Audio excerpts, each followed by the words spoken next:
Thank you, everyone, for this bringing your whole selves and your open hearts to this last segment of the day. We've talked so much about lived experience expertise here today, and like Bakul mentioned, all of us here are here because perhaps we've been through something in our own families as carers or as people who have dealt with mental health conditions. And there's so much to say and so much power in these narratives. I think regardless of our challenge or our conditions, as maybe whether they are labeled as anxiety, depression, OCD, psychosis, or they are not labeled, but they're actually coming from a position of a lot of grief, a lot of trauma. Regardless of that, it is these stories that in a way have defined a large part of our identities. And then it's a journey for ourselves about how we are owning and recreating, reimagining our own identities, our whole selves, and what is that journey of actually sharing it with everyone. And the question is, why share? And someone talked about being a drop in the ocean and how important it is, though, for many drops to come together to become a stream.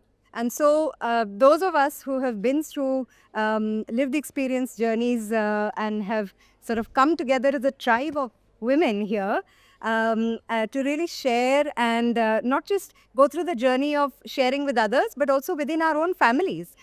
This book process has also enabled conversations within our families with my father and somebody else's parent and child, and we've all been able to begin a dialogue about experiences that happened to us 30, 40 years ago.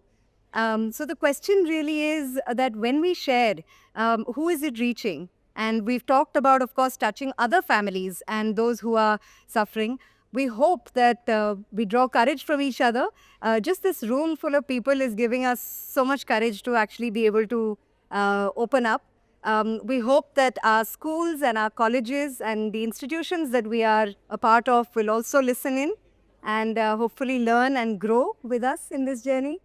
We hope that our workplaces and our employers and government and policy makers are able to really see what the lived experiences, what the felt experiences might be when it comes to mental illness, and then actually design systems around that, not to accommodate or not to include. So with that in mind, we have contributors here today of this book, and it's with a lot of pride that I request everyone to unveil the book Homecoming, Mental Health Journeys of Resilience, Healing and Wholeness. If you'd all like to take a copy and unveil.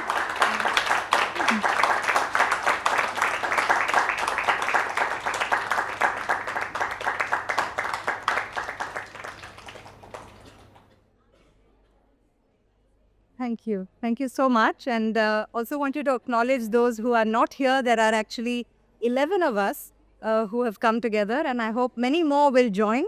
We hope that this book is an evolving series, and the next version has men, women, and all genders. And so we keep expanding the collective.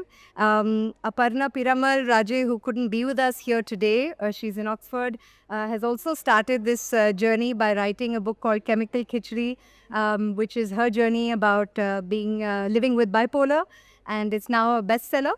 So we hope that these narratives become more and more mainstream, and mainstaging that is a real commitment from the India Mental Health Alliance.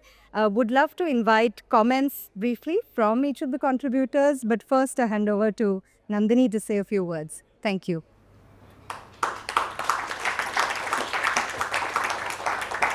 Thank you, Neha.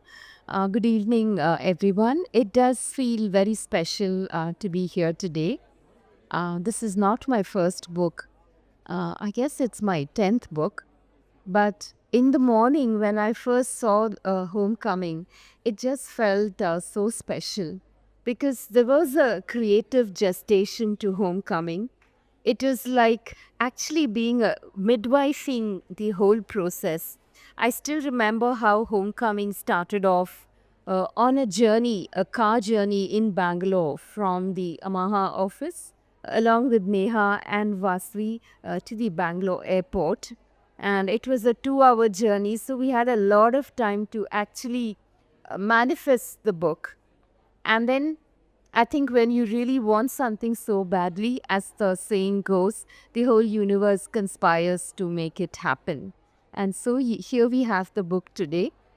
Uh, I'm not a keyboard happy author. For me, I am a lived experience. I have a lived experience of suicide loss. So lived experience is very central to the work I do as well. And interestingly enough, my journey as a lived experience advocate has been very organic. I say this because I'd like to place things in perspective. I have a PhD in gender studies, and back in the mid 1990s and early 2000, I started working in community-based HIV/AIDS initiatives. And that was when I saw for myself the power and impact of people with lived experience. Of course, I had no lived experience myself, and I went in there as an arrogant consultant, full of academic, bookish knowledge. And the community told us, "You don't know anything, listen to us." That was so humbling. Of course, at that point, I didn't realize that one day maybe the professional would also become personal. But today, when I look back, I realize maybe, not maybe, things do happen for a purpose. In 2017, I lost my spouse to suicide. And then I realized that it was very important to not only change the narrative, but to challenge the narrative. For me, as an author, as a writer, the universe is made of stories, not atoms. In fact, in the morning when I was listening to Dr. Shelja Sen talk about a tree is as strong as the forest around it, I started jotting it down, and I lead a postvention group for rural women impacted by suicide loss. And I said during our next session, this would be the thematic. How do we place it in the context of suicide loss? For me, stories are not numbers. Stories are not data points either. Numbers inform, statistics inform, but stories transform. Listening to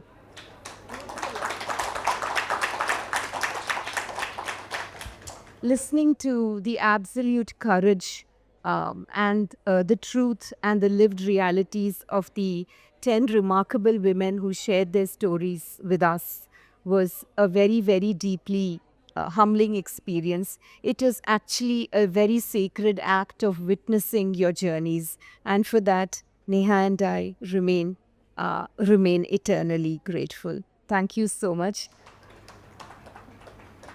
It was a very new experience for me witnessing someone's journey.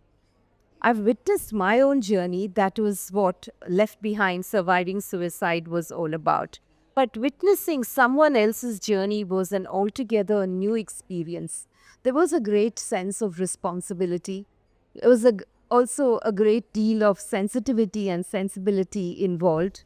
And shaping these narratives was actually helped us to understand ourselves better.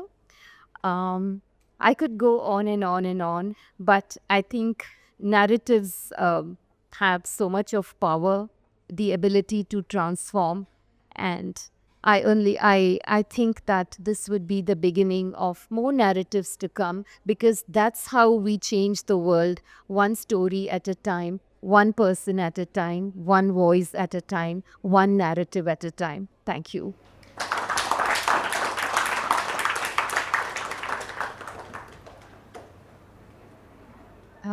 Maybe invite comments, maybe 2-3 minutes briefly from each contributor, and perhaps in the order that we've gone in the book. Purnima, would you like to kick us off?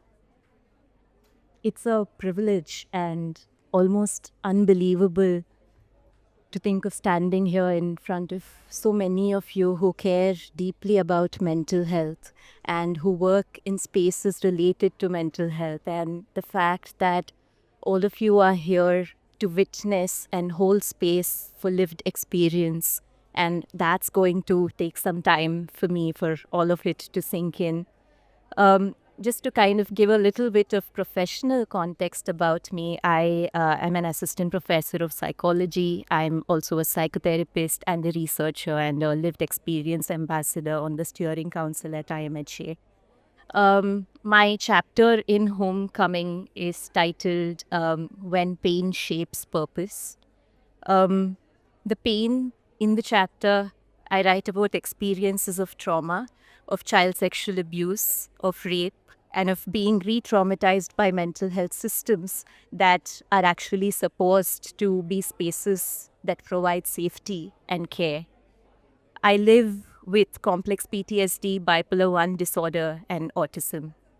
For years, I kept asking myself one question: why me? And I've never been able to find the answer for that.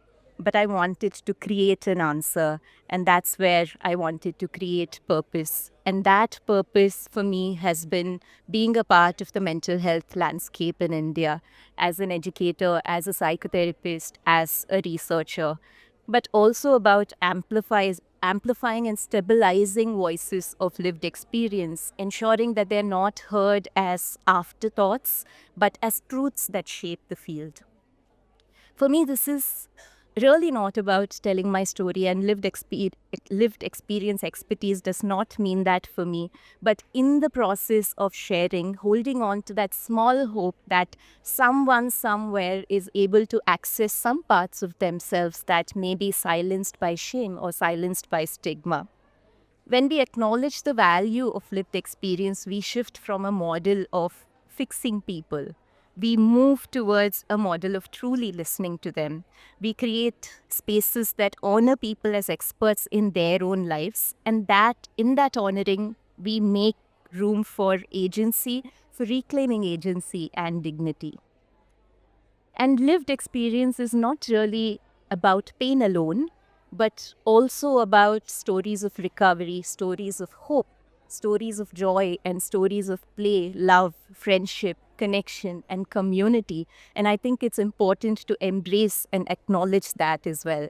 And so every time when I sit with somebody in front of me, be it a client or a research participant or a student, for me, their humanity and their stories are primary.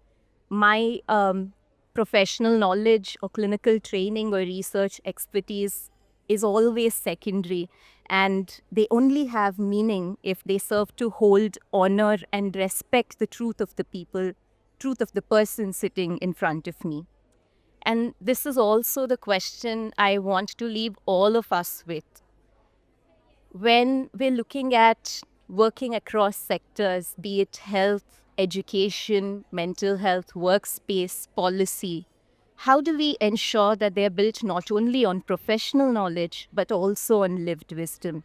How do we stop treating lived experience as anecdotal and instead recognize it as a form of valid and important expertise? And I think the answer really begins with each of us in how we teach, in how we research, in how we provide care, and how we design systems that shape lives. It begins when we stop asking whether lived experience really belongs in professional spaces and instead ask, how can we afford to exclude it? Thank you.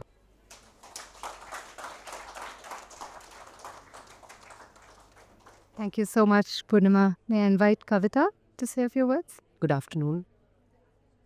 I'm not sure I know what to say, so I'm just going to put out a couple of dilemmas that I'm still sitting with. It's been quite a journey with the book. I think the first thing I want to say is I don't think that I would have had I don't want to call it courage, but the ability to tell this story if it hadn't been for all of you and for Nandini and Neha to be doing this. So if it was going to be just one story, I don't think I would have managed to do it.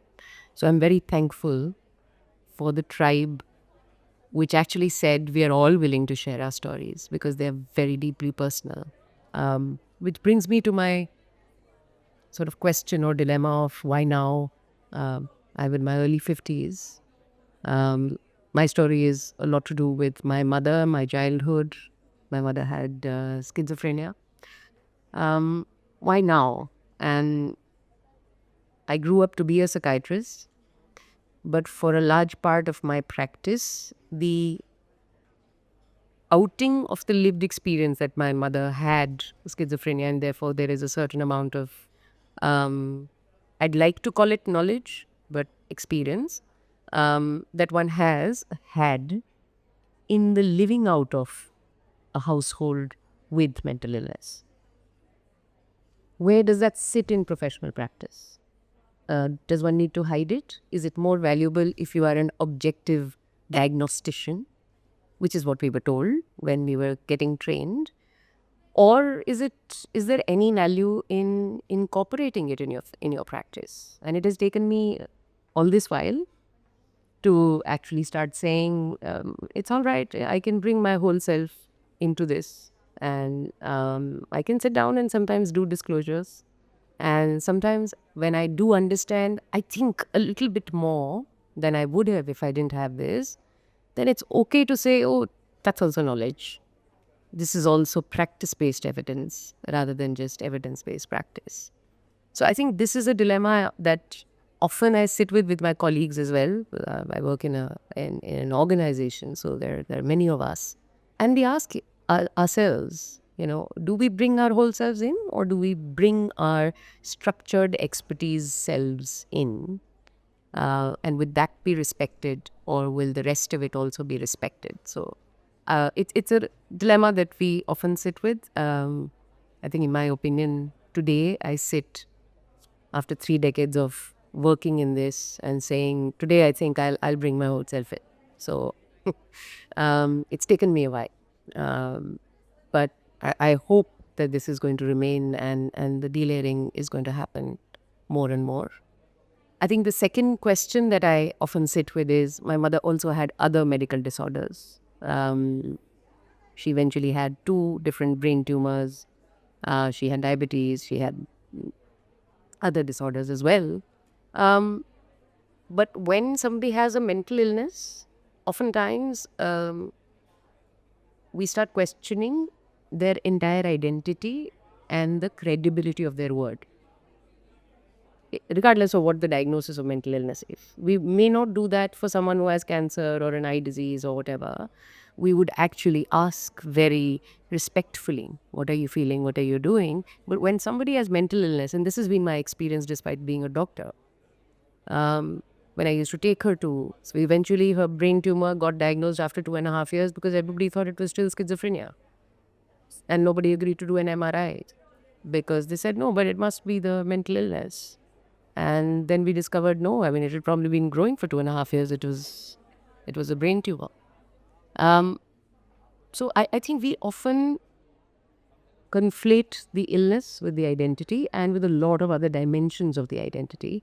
And I think this is something that I still struggle with when I'm sitting across a family, where everybody has a different version of the story of the person with the mental illness. And I think the final dilemma that I've always sort of wondered about is, which story, which version is valid? Because I'm here today talking about my mother's illness. She's no more. What's her version, or what was her version? Was it not the one that was the most valid? My brother, who's about 1.5 years elder to me, has a different version. And my father has a different version of what happened all those years. So whose version is really valid, and do I have the right to put my version on paper? Because I do believe that when a story becomes part of a book, it will acquire a life of its own. So I think one of the bits of courage was about that. We tell our stories in closed rooms, but putting it on paper and letting it go into the world is going to be another journey. So thank you, Neha and Nandini and Aimee, for yet another exciting journey that I think I will start today.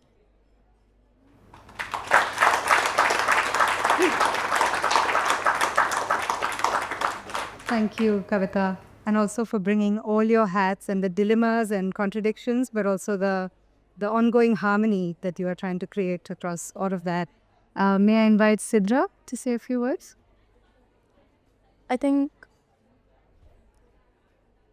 going through what I went through was a little less difficult than sharing my story, because every time I shared it, I felt let down by so many people, and I had become this person, this vindictive version of myself that I wanted to inflict pain, I think, and wanted everyone to experience what I was going through. There's, I think, one person that I have not thanked enough. I think it's Bakul, my friend. She's in the audience. I clearly remember I met her around 12 years ago. And she was the first person, even before I told my family I was feeling, she was the first person I shared how I was feeling. And she invited me into her life and into her home after all the discussions that have happened here today. And I've seen and I've understood the work that IMHA is doing. My only hope and ask from people in this room is that treatment, if we could probably try to make the treatment a little more interactive, a little more balanced. I have talked about this earlier, and the pros and cons of the medication. So the pro is the symptoms are alleviated, and the cons are ki theek hai, there's some weight gain, there's some probably weak eyesight, there's some drowsiness, and the mental health professional themselves, they decide that the pros outweigh the cons. Can we ask the person who's actually taking the medication, are you okay with those cons? Because when I was taking those medications, I think I would have, and I don't want to fat shame anyone, and but it's just me that I don't want to be fat, and I know that I'm fat. I don't want to be fat. Those medicines made me fat. I tried to die, because I would rather die than. So the cons really affect me, and it should be at least an interaction, at least a conversation, if not entirely my decision, because I understand that I'm a client, I'm a patient, I need help. I would probably appreciate that. And this whole conversation, it's amazing to hear how we've been talking about lived experience as expertise. I do hope that we're embedding this in the training of mental health professionals, because you're creating a need for people. There is a demand, and I do hope that there is a supply for it. So thank you so much.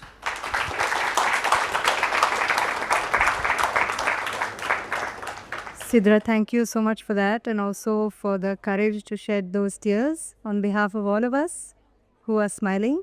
But we all bear your pain and we stand in solidarity. Kairavi, our youngest contributor, would love to hear from you now. I know you've written about this before in your younger days, so please share. Hi, I am Kairavi Bharatram. I've been struggling with depression and anxiety since I was around 17 years old, around 10 years ago. Along the journey, we discovered ADHD, bipolar, so literally the whole psychology syllabus.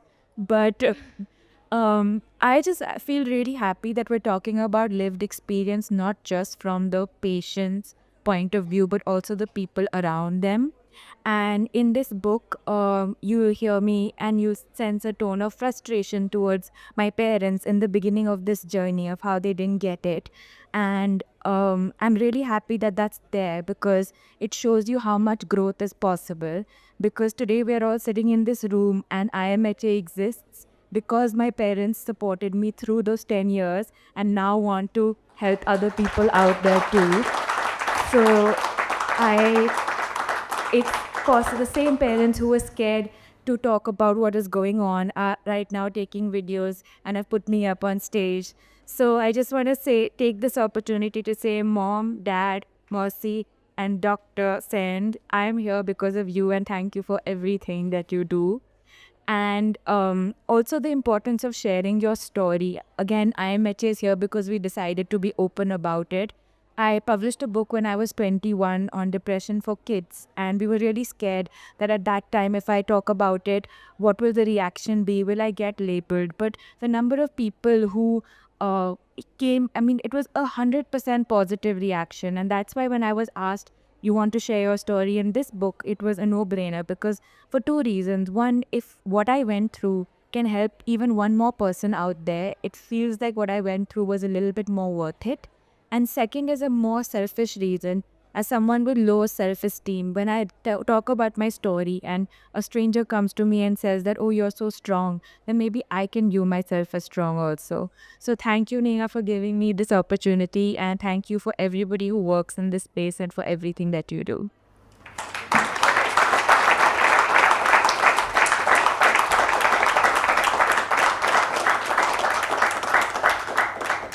Today's been a day of being inspired by the young. So thank you, Teravi, for that.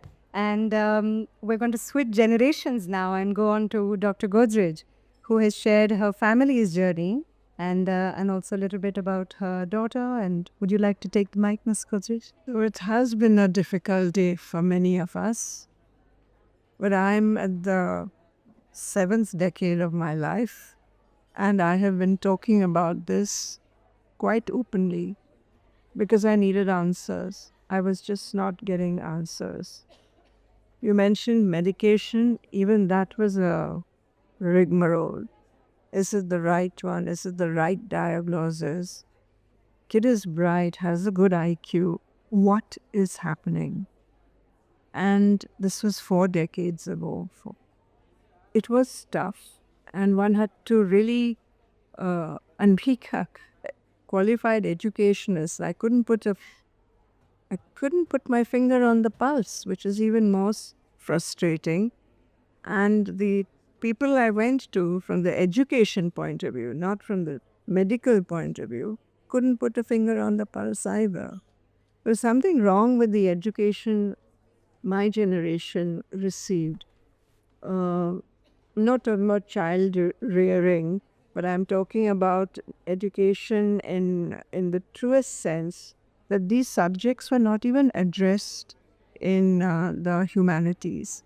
And they should have started over there. In science, you expect it, but in the humanities, we should have it. I also always say to women that we must learn the Constitution of India, because if we don't know what the Constitution of India, we won't know what our rights are. So similarly in mental health also, we need to know the Mental Health Act. We need to know the education policies that are thrown at us, and we need to educate ourselves. It is no point saying, oh, I have this degree and that degree, and saying I know it all and be arrogant about it. It doesn't work. When Neha broached me with this subject, I said, how much time do I have?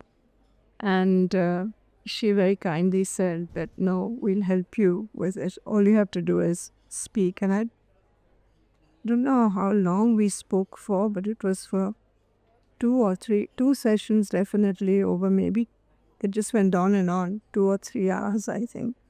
And she really did a great service because it helped me clarify my own thoughts. And you can have thoughts, you can have conversations, but boy, when you put that word into print, everybody's going to read it. So you better get it right then. So I haven't prepared anything, and I'm not making a plug for Homecoming, but do get a copy of it. But I'll just read a few things from the book, which I think is relevant. It's a long chapter. It's called The Canvas of Compassion. And every human being can understand those two words. Canvas, painting, which is close to my heart, and compassion. I think we're all born with it, but we sometimes suppress it. We shouldn't suppress it. It's a very, very important emotion. So my life is intertwined with art, a canvas painted with passion, perseverance, persistence, patience, and an unwavering gaze into an uncertain future. Nandini, I couldn't have put it any better than that. That's her words and my thoughts. So I would really like to thank you for doing this. When you came to me, I didn't really know how this is a strange part is homecoming. It really is, because all these brave women have opened their hearts, their minds. I've opened my soul, and it's good to do that sometimes. If you shed a tear, you reflect, your voice is wavering, there's nothing wrong in that. And I think both men and women must do that from time to time. We're really slightly differently wired, but we came from the same source, our mothers and our fathers. So, and of course, we have our genes with us and our parents with us, grandparents. Sometimes grandparents don't understand what's happening in life. So, this book is a culmination of many things. Our family's approach to caregiving has evolved into a seamless tapestry of interconnected responsibilities rather than isolated compartments of duty. At the heart of this philosophy lies our commitment to supporting elderly relatives grappling with Alzheimer's and dementia, a challenge deeply rooted in our family history. I talked about OCD and anxiety and learning disabilities. But these are two, as our population, the world population keeps aging, Alzheimer's and dementia is in our backyard. And we in India are blessed because we have something called the family space. We're not gone into a nuclear family like they've gone into the Western world, where the nuclear family has demanded nursing homes and caregiving centers, and it just gets more and more frightening for the people who are institutionalized. So we are really lucky that we have the nuclear family, the extended family to support us. I often reflect on my paternal grandfather's unwavering dedication after the devastating loss of both his wife and his daughter. His fierce protectiveness of my father's well-being, born from profound loss and love, has become a guiding light in our own caregiving journey. This legacy of attentive care has taught us that true support transcends mere duty. It's an act of love that requires both emotional intelligence and practical wisdom, weaving together needs of multiple generations into a cohesive embrace. The cornerstone of this resilience lies in my carefully calibrated time allocation. Time for me is, I wish there were friends tell me, you should have 36 hours in your day. I said, I wish I could. And the next response is, you'll be a horrible person to live with. So this isn't merely about time management, it's about emotional sustainability. The hours spent pursuing personal interests, maintaining friendships, or simply sitting quietly with a book aren't indulgences, but investments that replenish the well of patience and compassion essential for caregiving. I think if it was a Nobel Prize for patience, I should get it. Maybe all of us should get it after listening to everyone today. Unlike traditional advice that often suggests rigid compartmentalization of roles, I've discovered the power of fluid transitions. Some days this means taking a work call while accompanying a family member to therapy or finding moments of meditation in hospital waiting rooms. This seamless integration of responsibilities rather than strict separation creates a rhythm that feels both natural and sustainable. It's a dance of priorities that allows me to be fully present in each moment while maintaining the energy reserves necessary for a long journey of caregiving. And I'll just end by saying, while the challenges we face in today's world can seem overwhelming, I've discovered that the antidote often lies in simple acts of connection and generosity. These moments of shared humanity, whether through supporting local initiatives or nurturing long standing friendships, remind us that we're all part of something much larger than ourselves. As I reflect on my journey, I'm convinced that the most meaningful legacy isn't built through grand gestures or carefully managed endowments, but through the countless small acts of kindness that weave together to create the fabric of a community. In the end, what truly matters isn't what we accumulate or achieve, but the lives we touch, the hearts we open, and the hope we nurture. One drop at a time, one precious moment at a time. Thank you very, very much.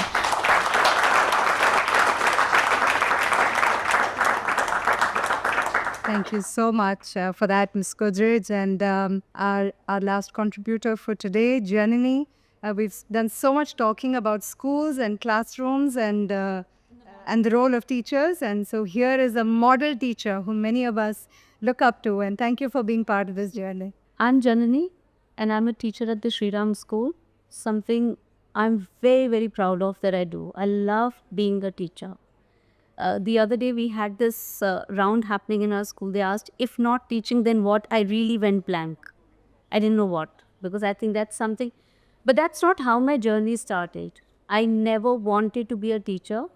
And honestly speaking, this may sound a little not so correct, but I really thought people who don't have anything to do become teachers and keep justifying it for the rest of their life. Oh, what a noble thing we are doing. Yeah. When I chose to contribute to this story, a very, very motivating factor for me was how I also believe that lived experiences matter in the way we think about mental health. And that's been my experience in classrooms with children, is collecting their lived experiences too. I'm sure many of you will resonate with story of mine, that many of us must have grown up in classrooms where shame, fear, humiliation were equated to discipline and building character. How many of you have experienced that? I'd like to have a show of hands. Wow. Oh, that's wonderful. So many of us. But it also made me realize that this whole silencing of shame has to be challenged. And that's exactly what I think this book helped me do. Through Homecoming, it was about challenging my shame, putting my story out there. I wouldn't say that I did not feel nervous when the first draft was sent. I was thinking, oh, do I really want to share so much? But then it also came back to that the only way I could get over it was by challenging my shame. And flipping the gaze on the fact that, see how far I've come. And also the way in which my resilience has shaped. Isn't that what I talk to children? So I also had to live that. So that was one of the things. Thank you so much for that. In my years of work with children, I have realized that you could be enrolled into the best world-class curriculum, but if your emotional well-being is not in place, no learning will happen.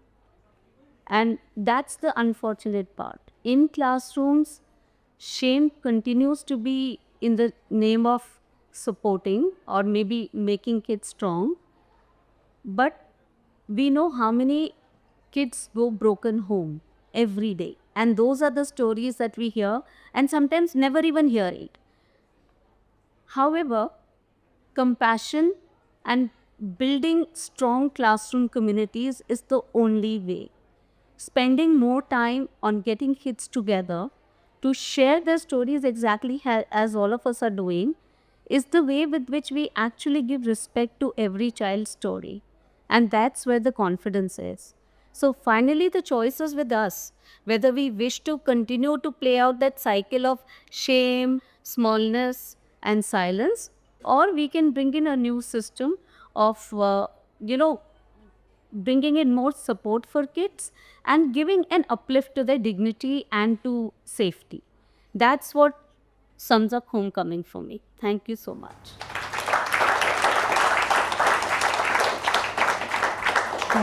Thank you so much, Janani. And drawing courage from all of you and bringing my whole self into the room. Just to share that my chapter in the book is really a tribute to some of the traumas and complexities, but also some of the resilience and strengths that we have grown to have as a family and as individuals.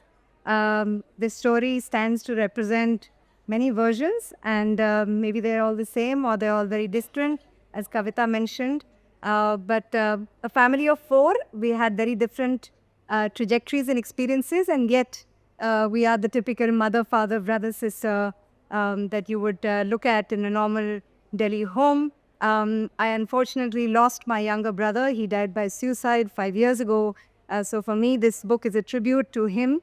And 18 September was his death anniversary. And so it really is Homecoming as a tribute for that to come a full circle.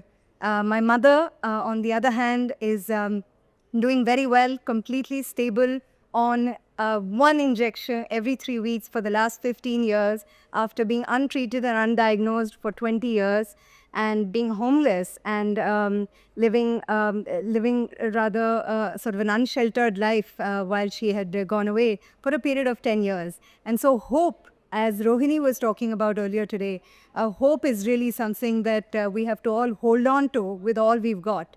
And of course, my father, who has come a long way in this journey of mental health from 5 years ago when I started working in this space, and I did a little talk, and it was quite hard for the whole family to take, to being here today and celebrating this. And he sent me a message this morning saying, this is the first time I have read and understood what your childhood was like. And you're a brave girl and you have my blessings, and we'll all do the best we can.